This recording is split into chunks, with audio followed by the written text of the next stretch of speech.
the Supplemental Nutrition Assistance Program. It helps people in need buy groceries. The Trump administration's Department of Agriculture says there will be no money to pay for the program as long as the government shutdown continues.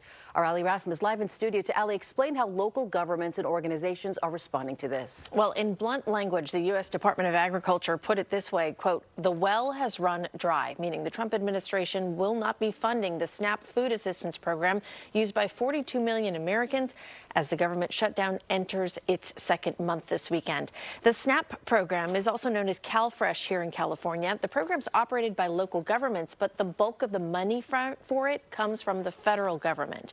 Nearly 40% of the people who depend on SNAP food assistance are children. Another 20% are seniors.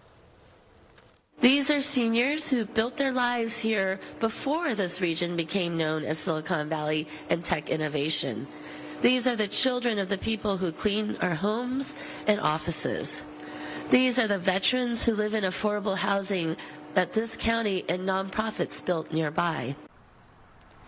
Santa Clara County supervisors yesterday spoke. They talked about allocating about $4.5 million in immediate emergency funds to the Second Harvest Food Bank to meet the surge in demand. The CEO of the Food Bank of Contra Costa and Solano County says hundreds of people have been calling them this week, worried about where their next meal is coming from.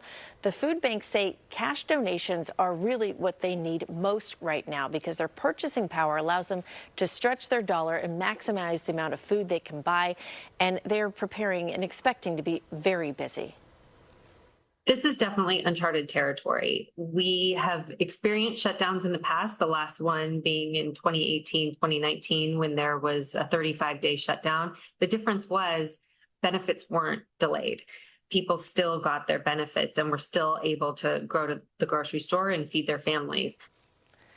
And of course, that may not be the case this time around. And we've compiled a list of local food pantries, food banks, and other resources for people who need help. For more information, including the locations, operating hours, and phone numbers of those sites, you can visit our website for that full list. Just go to KTVU.com. Dave, back to you. All right, Ali, thank you. Time now 7:04. In Santa Clara County, about 133,000 residents are expected to lose their CalFresh benefits this weekend. County officials are responding by transferring $4.5 million to the Second Harvest Food Bank to buy more food and for outreach efforts to help make sure the thousands of people who depend on their services do not go hungry.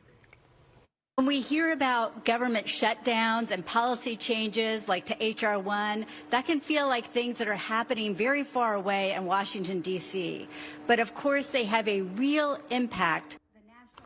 Now, Santa Clara County says more than $1 billion has already been lost because of federal funding cuts. Tomorrow marks one full month of the government shutdown with no agreement and Congress adjourned for the weekend. President Trump